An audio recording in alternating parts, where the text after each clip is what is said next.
Cześć kochani, witam Was serdecznie w kolejnym odcinku z serii, z gry ABC Murders i coś mi się tak wydaje, że to będzie ostatni odcinek, ale cóż, nie zapieszajmy i zobaczmy jak się to potoczy. No wiemy już, że ten cast raczej jest niewinny, no więc kto jest winny, tak? Myślę, że to jest tutaj odpowiednie pytanie.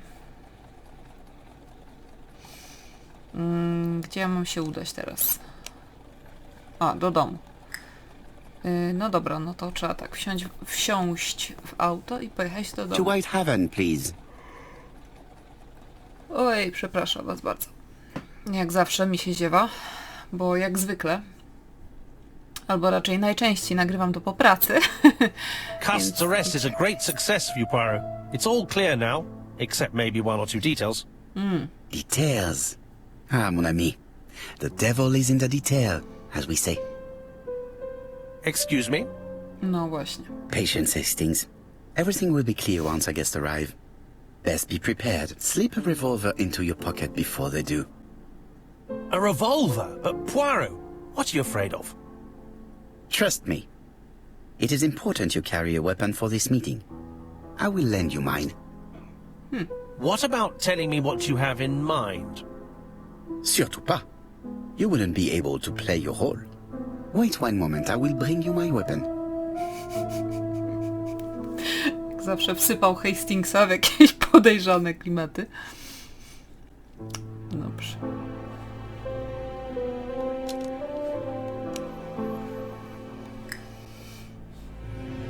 A rewolwer był chyba w tamtej szafce, tak? Jego. W tym kredensie którymś, tym chyba. Tak mi się wydaje przynajmniej. The white ammunition are blank cartridges. The others are real bullets. Aha. The revolver is loaded with blanks. I still have time to choose real bullets.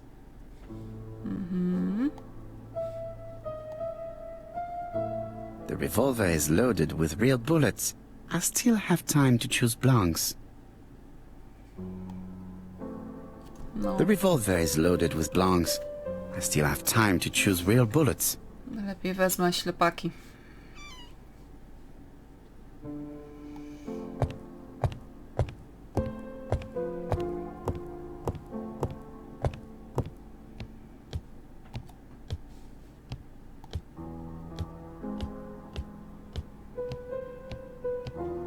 What about telling me what you have in mind? Surtout pas. You wouldn't be able to play your role. Wait one moment, I will bring you my weapon.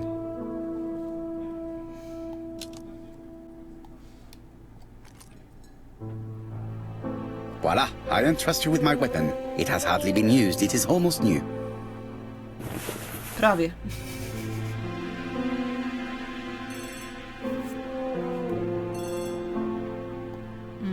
Ktoś dzwoni.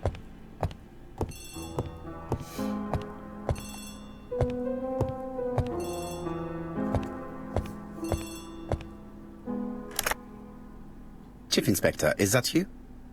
Yes. Sorry, but we haven't found anything. Have you checked the typewriter?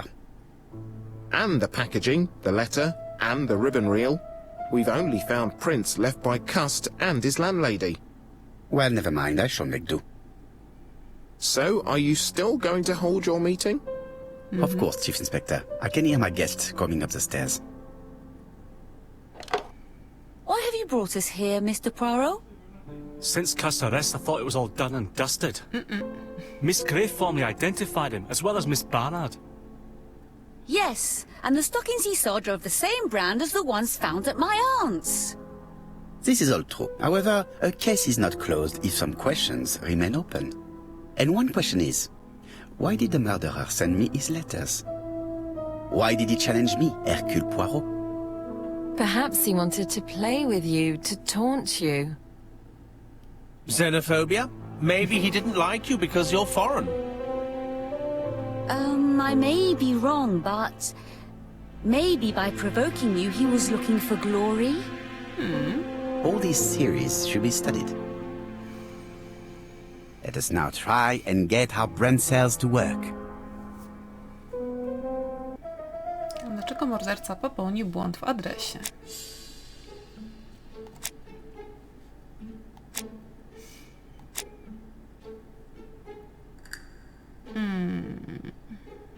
Dostarczanie listu z opóźnieniem uratowało mordercę.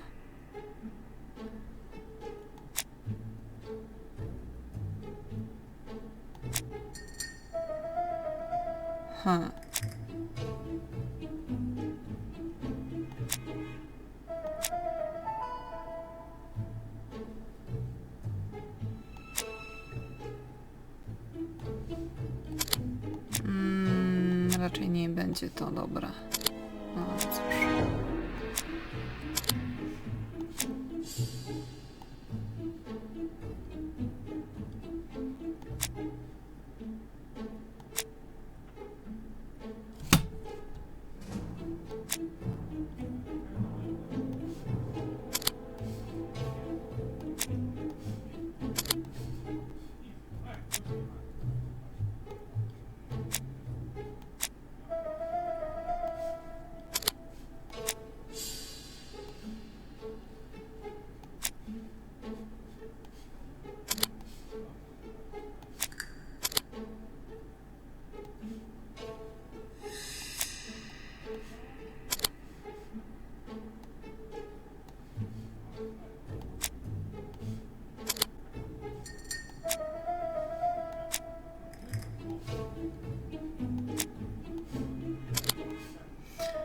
Wiem.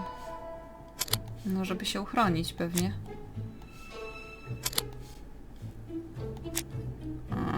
Kurde.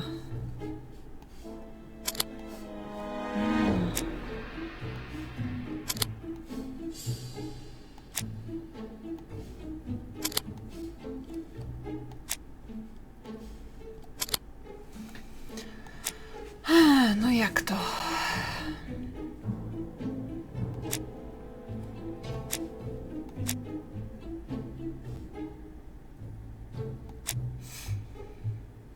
No ja bym powiedziała, że to uratowało mordercę.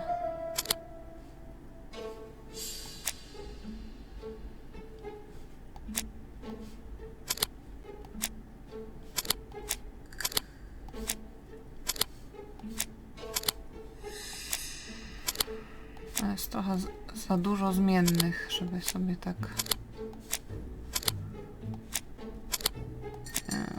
na chybił trafił jeździć.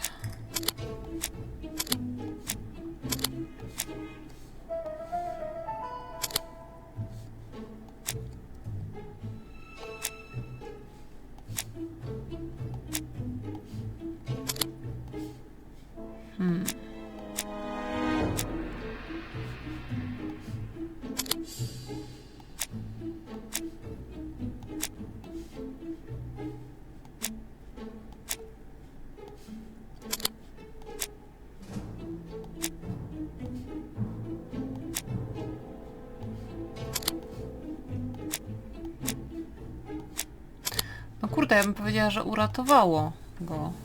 I skoro ciało było jeszcze ciepłe, to znaczy, że to było popełnione niedawno, no.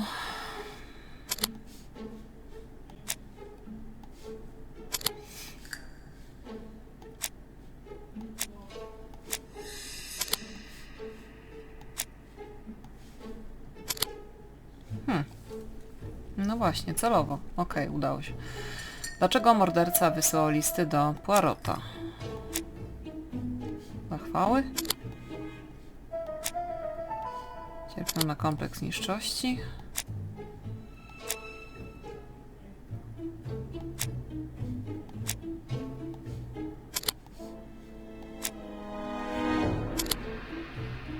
Napisał do Poirot'a, ponieważ jego adres nie jest powszechnie znany. Is everything clear now? You might like to explain your reasoning again. Of course. First of all, remember that the murderer made it a rule to always post his letter before the murder. He never digressed from that rule. However, in Churston, he encountered a problem. The village has only 500 inhabitants. With advance warning, it would be easy to arrest him. Therefore, the murderer delayed his letters deliberately with the wrong address. The plan wouldn't have worked if he'd sent it to Scotland Yard or the papers because everybody knows their addresses. The mistake would have been corrected and the letter would have been on time. That is why the murderer chose me as the recipient. Because for his plan to succeed, it was necessary for at least one of the letters to have a wrong address and get lost. It was very cunning. Absolument. It is a very subtle plan. It matches the profile we have drawn up of him perfectly. That of an intelligent, daring and calculating murderer. But that's not how you describe Cust. No właśnie. You are quite right, mademoiselle. Like you, I find it hard to believe that this dull character is the clever murderer we are looking for. Do madmen... I mean, if he's mad, he might have two very different sides. No doubt. But the murderer is not mad. All the specialists agree that he does not have the profile of the psychopath. But if Cust is not guilty, how do you explain his presence at the scene of the crimes? Mr. Clark, the answer to your question is in the medical records of your brother's patients. Documents which Cust most certainly did not have access to. Let us now try and get our brain cells to work. Co wiemy na temat Custa?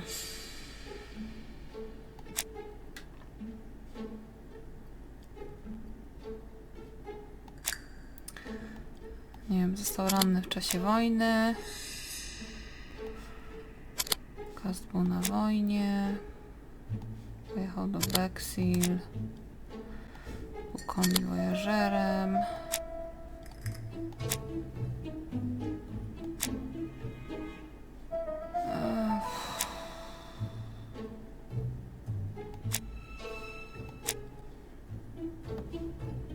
Ulega wpływowi innych osób.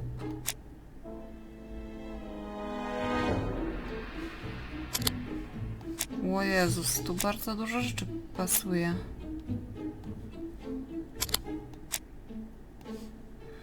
Chciałam zobaczyć miejsce zbrodni.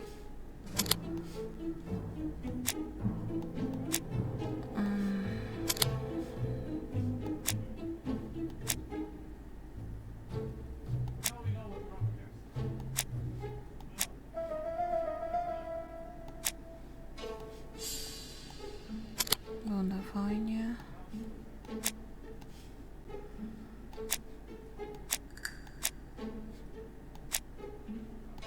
Łatwo ulega wpływom.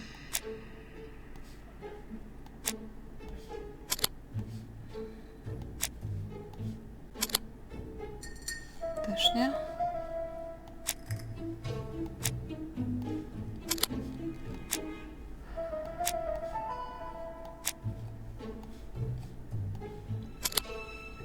Został ranny, niestabilny emocjonalnie. Dobra. W jaki sposób wyjaśnić obecność Custa w miejscach zbrodni?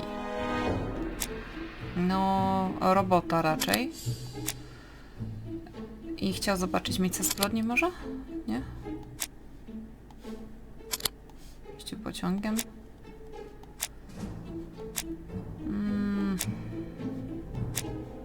Chciał popływać.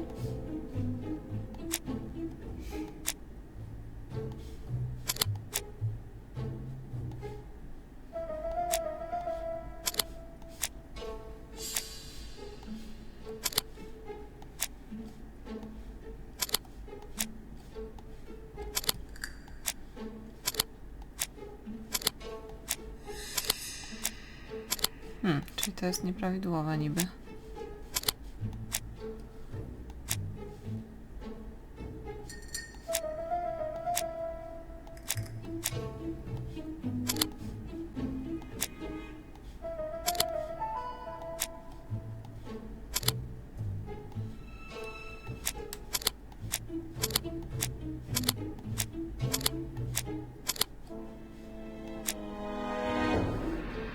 To też jest nieprawidłowe.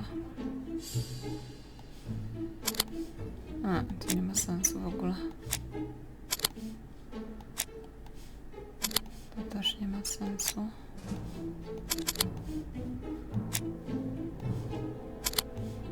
No ale on przecież był konwojażerem.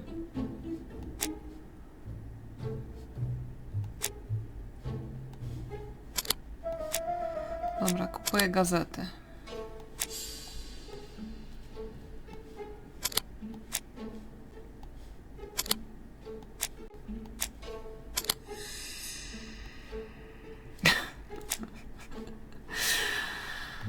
O Boże.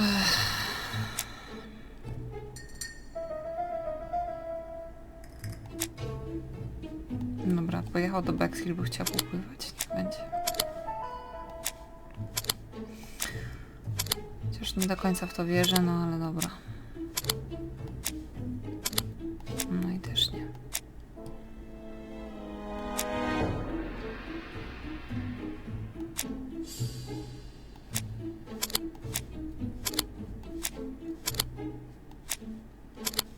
Nie wiem, czy to będzie w ogóle miało jakikolwiek sens, to co my tutaj wykminimy teraz, powiem szczerze. No i co? Zmanipulowany. Aha. Dr. Clark's patient's records provided a very useful list of potential victims, sorted by alphabetical order. The killer definitely used it, explaining the fact that all the victims were former patients of the doctor. It is this fact that clears Cust once and for all, because he never had access to these records. So how did he happen to be at the scene of the crimes? Either the murderer sent him there, or Cust was following him closely. Cust's highly suggestible nature leads us to the second hypothesis. The murderer was manipulating him. He systematically sent Cust to the towns where he was going to strike, so that the suspicion would land on the poor man's shoulder. That's evil. What sort of killer could have such a plan? And what would he gain from 3 completely different murders? Indeed, it seems unlikely that the same murderer committed all the crimes. What should we take from that?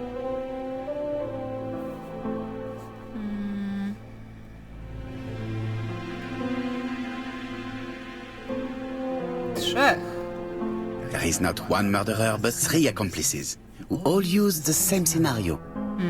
Do you mean that 3 murderers with quite different aims joined forces to create a smoke screen? Here's another question.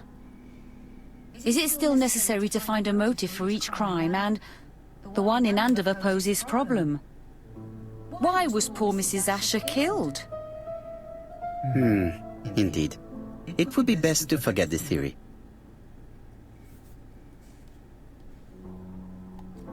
Just one murder was of benefit to the murderer. The others were just diversions. On reflection, there is only one conclusion. The murderer killed once out of interest, and twice to divert our attention. This reasoning points at 2 potential culprits. Franklin Clark. Donald Fraser? Yes, mademoiselle, that's good thinking. Mr. Fraser may have killed Betty out of jealousy. Mr. Clark may have killed his brother in order to inherit his large fortune. Both have a motive. But Donald did not have access to Dr. Clark's records. Please allow me to disagree with you, mademoiselle.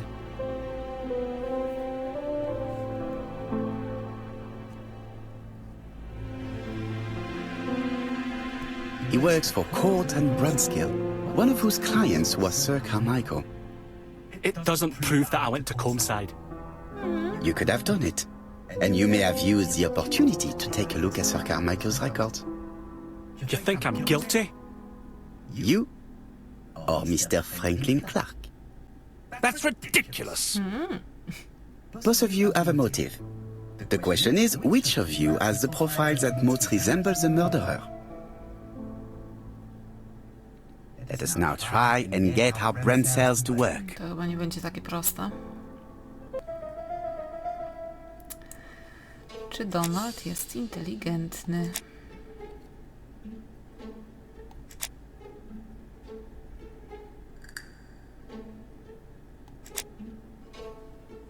Bystry jest. Czy Donald jest pewny siebie?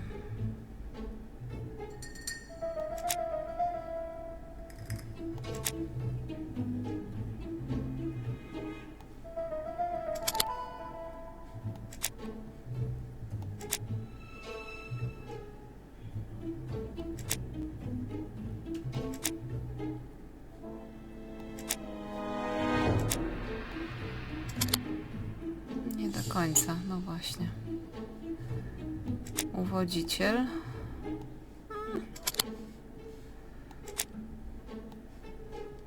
Być może. Lubi pociągi? No akurat lubi pociągi. Też o tym pomyślałam, jak to powiedział. Wyrachowany.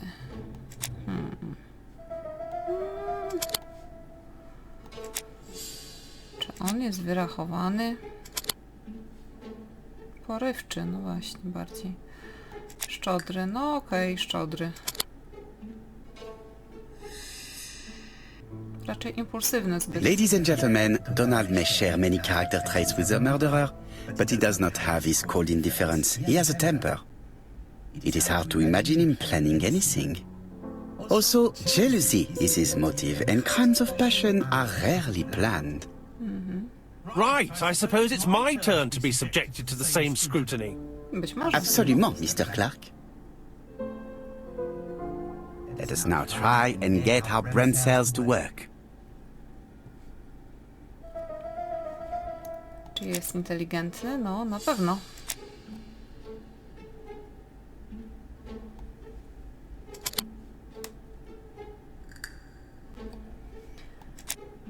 Czy jest pewny siebie?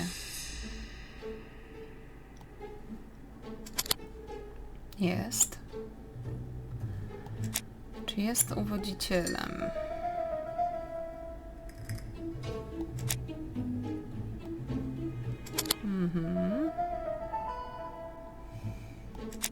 Czy lubi pociągi? Lubi. No, wyrachowany jest na pewno.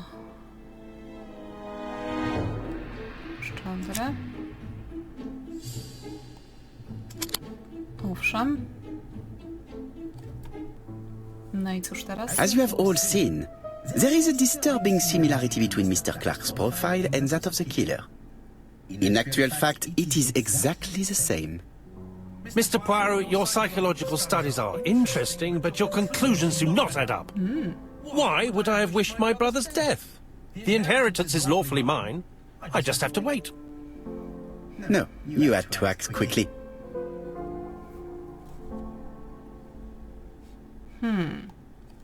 Because of Miss Grey. Mademoiselle, although you haven't been telling the truth, there is no doubt in my mind that you would have found a way to marry Sir Carmichael after Lady Clark's death.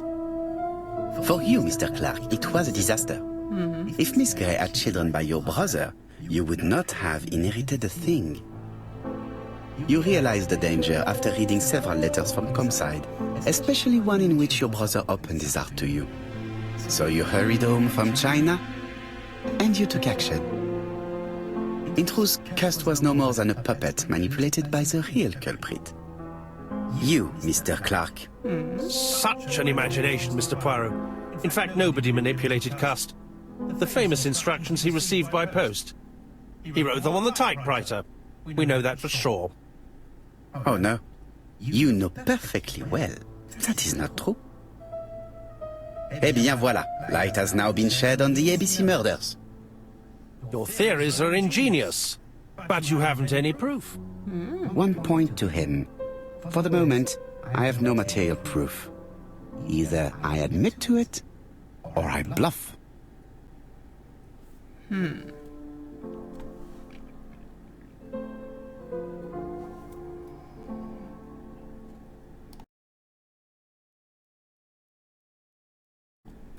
Proof is easy to find now that we know where to look.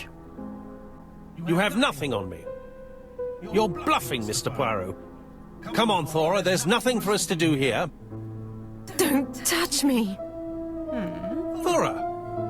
I understand why you never wanted to lend me your new typewriter, and why you were searching through your brother's things. And the hole you dug on the moors. What did you hide there? The knife you used to kill your brother? All right. Well played. I lose.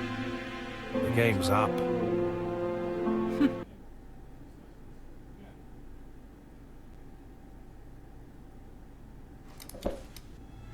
Don't come near me! I'll never let you take me, Mr. Poirot. spoko, ślepaki.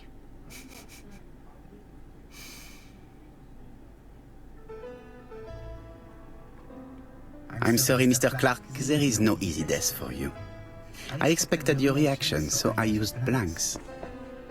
I'm sorry, mademoiselle, but your second chance has been lost. Franklin Clark will never inherit his brother's fortune. No cóż. Hastings, droga wolna do pani Tory.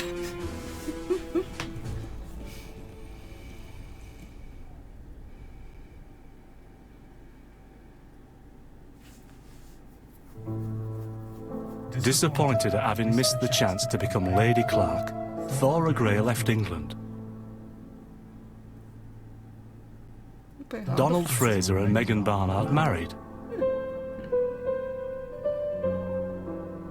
On Poirot's recommendation, Mary Drower started to work for Lady Clark. The elderly lady's condition suddenly took a turn for the better. O proszę. And a few months later, to Dr. Logan's great surprise, she was back on her feet again. According to this eminent physician, it appears to be an extremely rare case of spontaneous remission. Lady Clark has enjoyed very good health ever since.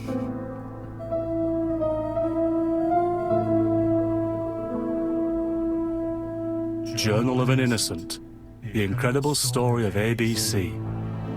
As for A.B. Cust, after being advised by Poirot, he made a great deal of money by selling his story to the press. And as for me, and with business booming, the Black Swan has become the #1 tourist attraction in the whole of Yorkshire, even more popular than York Minster.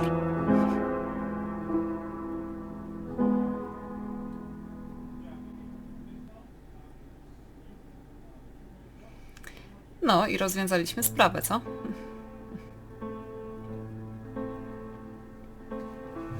Mam nadzieję, że wam się podobała ta gra. Grana jakby przeze mnie i ta historia też opowiedziana w taki sposób, a nie inny. Mam nadzieję, że nie było to zbyt, wiecie, nudne i przeciągane dla was i że podobają wam się tego typu historie z takim zacięciem kryminalistycznym czy detektywistycznym. Dziękuję wam serdecznie za oglądanie, za słuchanie, za subskrypcję i za komentarze.